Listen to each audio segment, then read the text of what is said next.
One night, this girl is in bed, and a tall, shadowy man comes into her bedroom. And somehow, he doesn't have a face, and he starts talking to her telepathically, and he says he's been following her. Now, her name's Morgan. She's almost 12, and she lives a pretty normal life. But one day, one of her best friends, this girl, Anissa, she starts telling Morgan stories about this creepy mythical man she's been reading about online. A man they call Slender Man. And she tells her about how Slender Man likes to abduct people, especially kids. And Morgan loves these stories and the lore, and she becomes obsessed with Slender Man. Like he's scary, but at the same time, he's strangely kind of like a hero to her. Now, eventually, one day, Morgan starts hearing messages in her head, and they're from Slender Man himself. He's reaching out to her and communicating with her telepathically, and he says he's been following her and watching her. And the more he comes to Morgan and talks to her, the more obsessed with Slender Man she becomes. Now, allegedly, as the lore goes, once Slender Man singles you out, you have to commit an act of violence against someone on his behalf. You basically have to unalive someone. If you don't, you are yourself in danger of being unalived.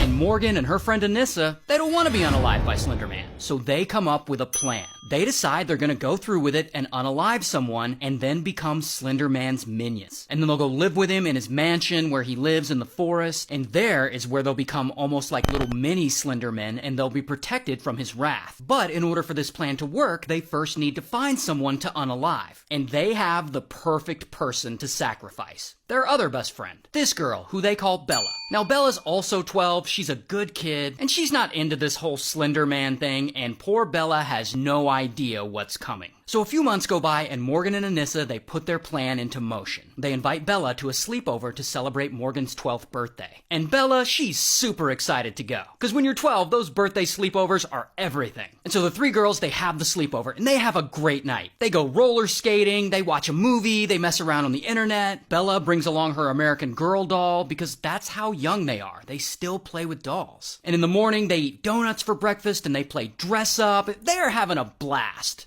Until, after breakfast, Morgan and Anissa, they invite Bella to come to the park with them to play. On their way out, Morgan secretly grabs a steak knife from the kitchen and she hides it in her jacket. So they all three go over to the park, and they eventually head over to the wooded area to play hide and seek. Now the plan is, they're gonna unalive Bella, sacrificing her to Slender Man, and then afterwards hike all the way over to his forest mansion. Now the mansion is supposed to be hidden in Nicolet National Forest, which is about 300 miles away from them. So this is not a very well thought out plan. Regardless, they're playing this game of hide and seek, and Bella, she's just being her normal self. And then suddenly, out of nowhere, boom, Morgan tackles her, taking them both to the ground. And she sits on Bella's legs and she holds her down so she can't get up. And then Morgan takes the kitchen knife out and she starts sticking Bella. And Morgan ends up stabbing her 19 times. And when she's done, Morgan gets up and Bella's just laying there, bleeding all over the place. And then Morgan and Anissa leave, leaving Bella there to die. Then the two girls hike to a nearby Walmart and they wash up in the bathroom, and from there they start their hike to the forest where Slender Man's mansion is. Meanwhile, Bella is still laying on the ground,